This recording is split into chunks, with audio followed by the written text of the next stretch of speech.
सहकार प्रणाम सहकार साथियों, आज के इस वीडियो में हम हरियाणा सहकारी समितियां अधिनियम 1984 की धारा 34 के बारे में चर्चा करेंगे। अधिनियम की यह धारा 97th कॉन्स्टिट्यूशनल अमेंडमेंट से पहले रिमूवल ऑफ कमेटी के तौर पर जानी जाती थी, परंतु 97th कॉन्स्टिट्यूशनल अमेंडमेंट के बाद में इस धारा को सुपरसेशन एंड सस्पेंशन ऑफ कमेटी के तौर पर जाना जाता है। अधिनियम की धारा 34 सुपरसेशन एंड सस्पेंशन ऑफ कमेटी का भाग 1 हमें बताता है, if in the opinion of the registrar the committee of any cooperative society is persistently making default और number 2 is negligent in the performance of its duties imposed on it under this act or the rules or the bylaws framed thereunder, or number 3 has committed any act which is prejudicial to the interest of the society or its member, or number 4 has failed to conduct elections in accordance with the provisions of this act, or number 5 has caused a stalemate in the constitution or functions. The registrar may, after giving the committee an opportunity to state its objections, if any, and considering the objections, if received by order in writing, supersede the committee and order fresh election to the committee or appoint administrator to manage the affairs of the society for such period not exceeding 6 months, and in case of a cooperative society carrying on the business of banking for a period not exceeding 1 year। यहाँ पर यह बात स्पष्ट है कि जो पहले removal शब्द यूज़ किया गया था, यहाँ पर रिमूवल की बजाय सस्पेंशन या फिर सुपरसीड वर्ड यूज़ किया गया है। रिमूवल की बजाय सुपरसीड वर्ड यूज़ किया गया है।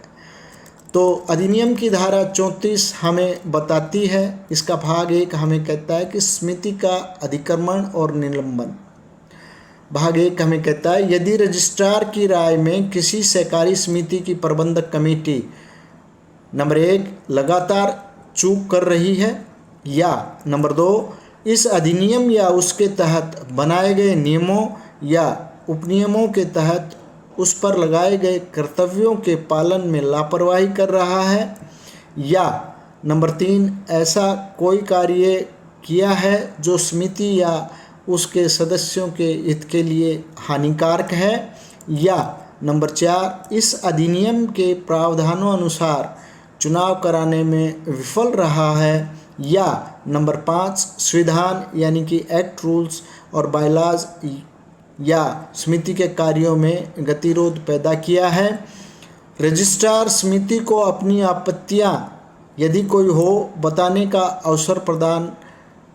करने के बाद और आपत्तियों पर विचार करने के बाद यदि कोई आपत्ति प्राप्त हो तो लिखित आदेश द्वारा समिति की प्रबंध कमेटी को हटा सकता है और समिति के नए चुनाव का आदेश दे सकता है, या सोसाइटी के मामलों के प्रबंधन के लिए 6 महीने की अवधि के लिए प्रशासकों यानी कि बोर्ड ऑफ एडमिनिस्ट्रेटर्स की नियुक्ति कर सकता है। यहाँ बैंकिंग जो हमारी सोसाइटी है उनके लिए विशेष प्रावधान है, और बैंकिंग व्यवसाय करने वाली सहकारी समिति के मामले में 1 वर्ष के अधिक की अवधि के लिए प्रशासकों की नियुक्ति कर सकता है। इसमें आगे कहा है, provided that the committee of any such cooperative society shall not be superseded और kept under suspension where there is no government share holding और लोन और फाइनेंशियल असिस्टेंस और any guarantee by the government. यहाँ पर यह बड़ा ही महत्वपूर्ण clause इसमें ऐड कर दिया गया है, बशर्ते कि ऐसी किसी भी सहकारी समिति की प्रबंधक कमेटी को भंग नहीं किया जाएगा या निलंबित नहीं रखा जाएगा जहां कोई सरकारी शेयरधारिता यानी गवर्नमेंट शेयर कैपिटल या गवर्नमेंट लोन ऋण या वित्तीय सहायता यानी कि गवर्नमेंट असिस्टेंस या सरकार द्वारा कोई गारंटी नहीं है। यानी कि ऐसी समितियों की प्रबंधक कमेटी को भंग नहीं किया जाएगा, निलंबित नहीं रखा जाएगा, जहां पर ना तो कोई सरकारी शेयर कैपिटल है, शेयरधारिता है, ना कोई गवर्नमेंट लोन है या ना सरकार की ओर से कोई वित्तीय सहायता है या सरकार की ओर से कोई गारंटी है। तो ये बहुत ही इम्पोर्टेंट क्लॉज 97 कॉन्स्टिट्यूशनल अमेंडमेंट के बाद में इंक्लूड कर दिया गया है। आगे इस सेक्शन में कहा गया है provided further that if the committee of A cooperative bank is superseded the registrar shall do so with the approval of the reserve bank. यह भी जो हमारी कोऑपरेटिव समितियां जो बैंकिंग का कार्य कर रही हैं उनके लिए बड़ी इम्पोर्टेंट क्लॉज है, बशर्ते कि यदि सहकारी समिति या सहकारी बैंक की समिति को भंग कर दिया जाता है तो रजिस्ट्रार रिजर्व बैंक की मंजूरी के साथ ऐसा करेगा। यानी कि रजिस्ट्रार अगर किसी कोऑपरेटिव बैंक की प्रबंधक कमेटी को भंग करता है तो उसके लिए रिजर्व बैंक की मंजूरी प्राप्त करने के बाद ही ऐसा करेगा। आगे इस अधिनियम में की धारा में कहा गया है कि provided further that in case of A cooperative society carrying on the business of banking the provisions of the banking regulation act 1949 shell also apply. यहाँ पर जो हमारी बैंकिंग संस्थाएं हैं उनके लिए क्लोज है, बशर्ते कि बैंकिंग व्यवसाय करने वाली सहकारी समिति के मामले में बैंकिंग विनियमन अधिनियम 1949 जो कि सहकारी समितियों पर लागू हों के प्रावधान भी लागू होंगे। आगे इसमें फर्दर कहा गया है provided further that the registrar shall ensure implementation of regulatory prescriptions of the Reserve Bank, including supersession of the managing committee of a central cooperative bank or the Haryana State Cooperative Apex Bank Limited, and the appointment of administrators within 1 month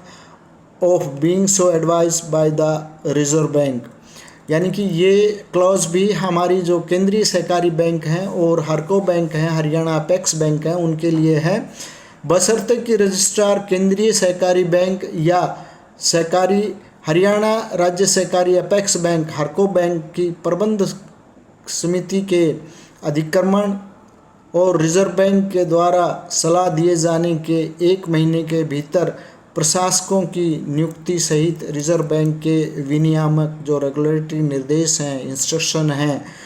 उनका कार्यान्वयन सुनिश्चित करेगा। अधिनियम की धारा 34 का भाग 2 हमें जानकारी देता है where the registrar while proceeding to take action under subsection 1 is of the opinion that suspension of the committee during the period of proceedings is necessary in the interest of the cooperative society, he may suspend the committee and make such arrangements as he thinks proper for the management of the affairs of the society till the proceedings are completed। यानी कि धारा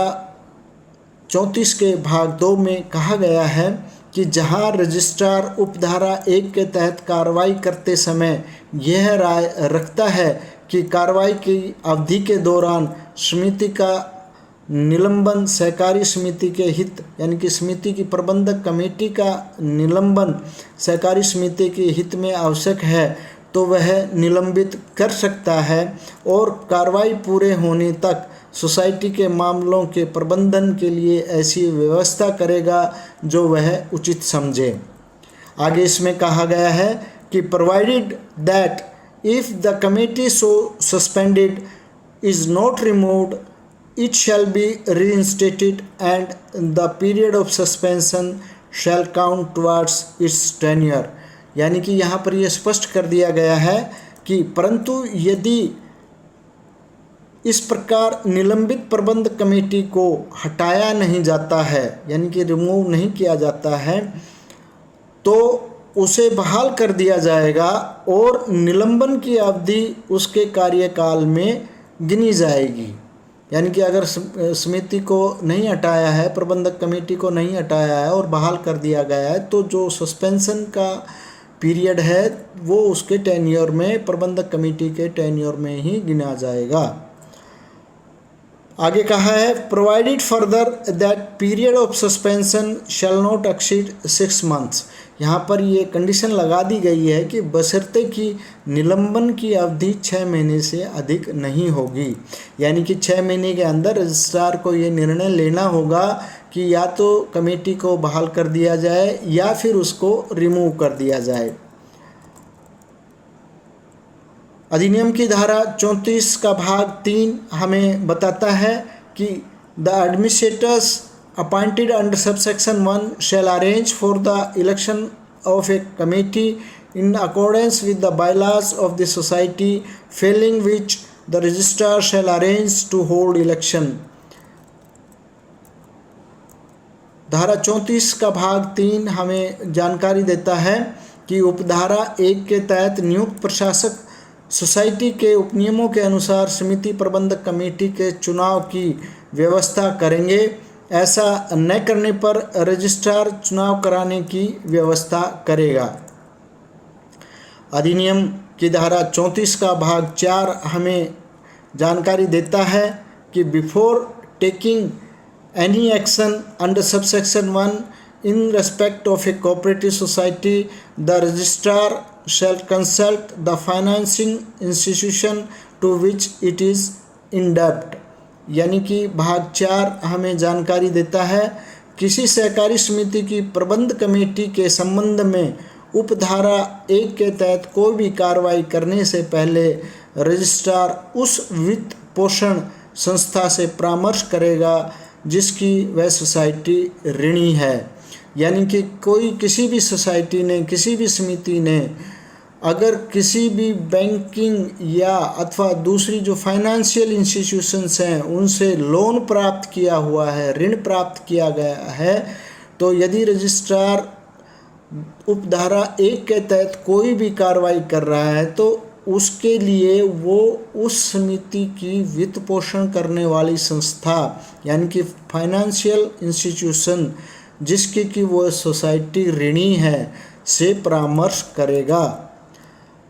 आगे हम हरियाणा सहकारी समितियां अधिनियम की चर्चा जारी रखेंगे। आप हमसे जुड़े रहें, चैनल को लाइक करें, शेयर करें तथा सब्सक्राइब ज़रूर करें। धन्यवाद। जय हिंद, जय सहकार।